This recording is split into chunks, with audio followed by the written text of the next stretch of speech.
You know Frosty and Rudolph and this green-haired geezer, Ralphie and Chuck and of course Ebenezer.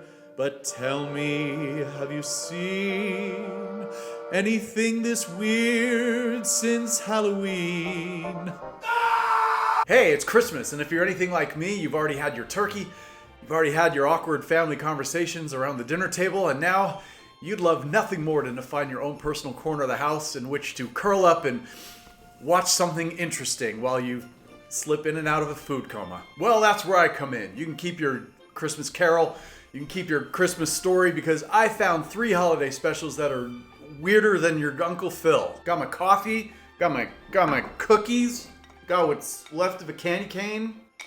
I'm ready. I don't have any Christmas mugs, so I actually went with alligators having an orgy. Our first holiday special is a little animated gem entitled Cosmic Christmas. This 25-minute holiday special premiered on Canadian television in December of 1977 and was the first of its kind produced by Nelvana Animation Studios. They were the same studio that created the animated sequence in the Star Wars holiday special and featured the premiere of the character Boba Fett. The story opens on Christmas Eve in any town USA, maybe any town Canada, since that's where it premiered. We meet our young protagonist Peter and his pet goose, Lucy. Bet you didn't see that coming. He sees a mysterious moving light in the sky and swears it's a spaceship. Of course, nobody in Grumpy Town, USA believes him, especially the town bully Marvin, who not only gives him a snowball right in the mug, but makes a dastardly plan to steal Peter's goose and eat it for Christmas. Lo and behold, a spaceship does land, and we meet 3 alien visitors named Amalthor, Plutox, and Lexicon, who are here to investigate the meaning of a star from 2,000 years ago that was somehow picked up on their alien radars. Peter tells them they must be talking about the Star of Bethlehem, and therefore they've probably come to find out the meaning of Christmas. Peter takes the alien visitors on a little journey through town to try to find the meaning of Christmas, but ends up just running into a grumpy shopkeeper, a chief of police who doesn't really give a shit, and a mayor who dresses like Willy Wonka and talks like the Mad Hatter. Peter says, well, screw it. I'll just bring the 3 of you to my house, because that's where we have Christmas, and you'll meet my passive-aggressive parents who like to mock my grandma for making stuff at Christmas time. At home, Grandma starts to tell everybody what Christmas was really like, as we find out the aliens have magical powers as they create a musical number. Well, that all comes to an end when we hear the screams of Lucy out back as Marvin takes off with her on his bike through the snowy fields. Peter and his family who are chasing Marvin intersect with the townspeople who are investigating the spaceship. Marvin ends up crashing through the ice in a pond. Peter tries to save Marvin, but himself falls in, and so it's up to the town people to form a human chain to save the 2 of them. When they find that the human chain is too short to reach the boys, they call to the aliens to lend their hands. The aliens, who've insisted that they're only supposed to investigate and not get involved up to this point, break the rules and become part of the human chain, thus saving Peter and Marvin from icy death. Everybody realizes that the real meaning of Christmas is to help. Marvin and his thugs are invited back to Peter's house for a big party along with everybody else. The aliens have completed their mission and they take off in their ship, leaving a giant light angel in the sky. So it's a wacky little animated feature. It does try to be a musical for 2 seconds, but it's only got like 2 songs in it. Relive your Christmas memories from the beloved Cosmic Christmas with such hits as Why Don't They Look to the Sky and The Way That Christmas Used to Be. Yeah, it tries to kind of half-ass slip in some musical numbers that sound like they were recorded by someone who was sucking helium at the time.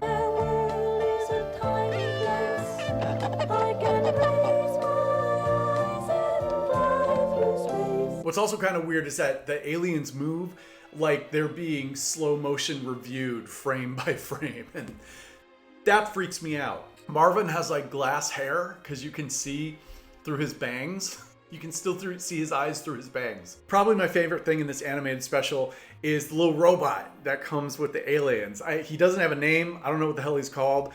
He can float around and he can turn into different things. There's this little sequence where he transforms into things to cheer Lucy up. It's like this little dance sequence. It's cute. A full-color children's storybook was actually published for Cosmic Christmas, and this is actually the only place you can get all 3 names of the aliens. So that's why it's important to read. Actually, I just discovered that the little floaty guy I was talking about is described as a little yellow jelly bean. Unfortunately, Cosmic Christmas never made it to DVD, but it was released on VHS in the early 1980s with a collection of other Nelvanimation animated shorts. The only other VHS release it ever had was on Diamond Video as a budget double release with the animated classic The Littlest Angel. For all its weirdness, this holiday special was actually nominated for an Academy Award for Best Animated Short. Way to go, Canada.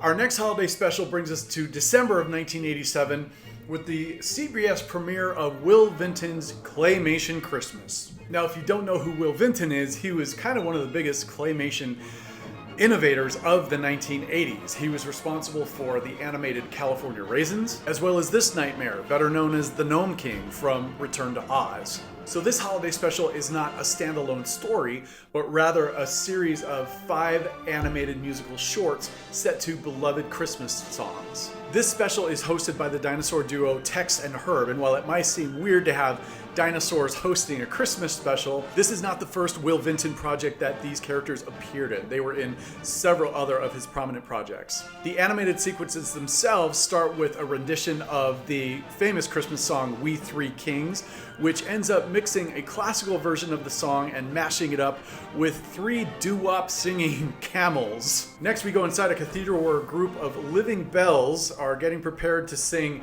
Carol of the Bells.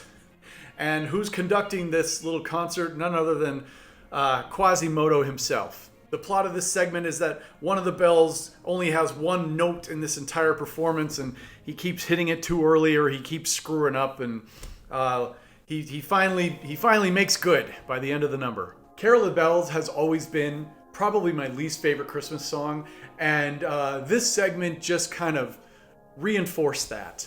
There's an instrumental segment for the song Angels We Have Heard on High, which features 2 surprisingly graceful walruses ice skating on a pond outside with a group of penguin onlookers. The running gag in this is that the walruses clearly don't understand the magnitude of their girth, and they also don't understand the rules of physics when it comes to gravity. This segment, Oh Christmas Tree, finds us as the viewer continuously warping into the miniature ornaments on each tree in each scene to find that there's a living world within each one. This is probably my favorite segment, as it's really unique and incredibly imaginative. We traveled to a small church in the countryside for a rendition of Joy to the World, and this is probably the most unique sequence in the entire special, as it's not so much claymation as it is an optical illusion that makes the claymation look like sand art. This version of Joy to the World is a combination of soul and jazz, and it's a really nice addition to all of these segments. I do remember finding the animation and imagery in this segment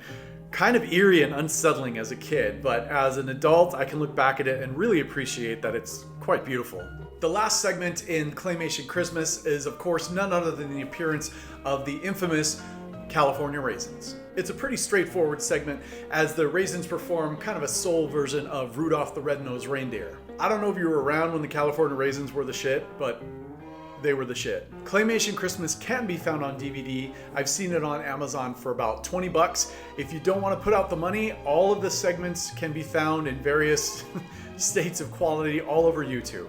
I'll be sure to put some links down below for all of this stuff. This feature probably ranks the lowest on my weirdometer in comparison to the other holiday specials that I'm showing you here. Will Vinton is obviously an innovator and a very, very talented man. I always found his aesthetic kind of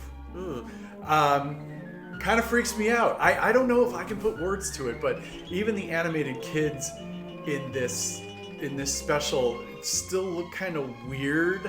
It's something about the eyes of a lot of the characters.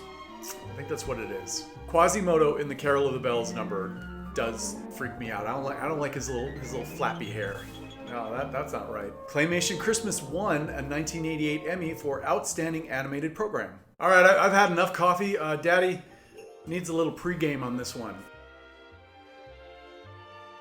What do you get when you mix successful sci-fi space fantasy with a little bit of 70s variety show, a little bit of concert, a little bit low budget, and a little bit of your grandpa watching softcore porn. Yes, you get the 1978 Star Wars Holiday Special, which goes to show that there are, in fact, bigger mistakes in the franchise than The Last Jedi.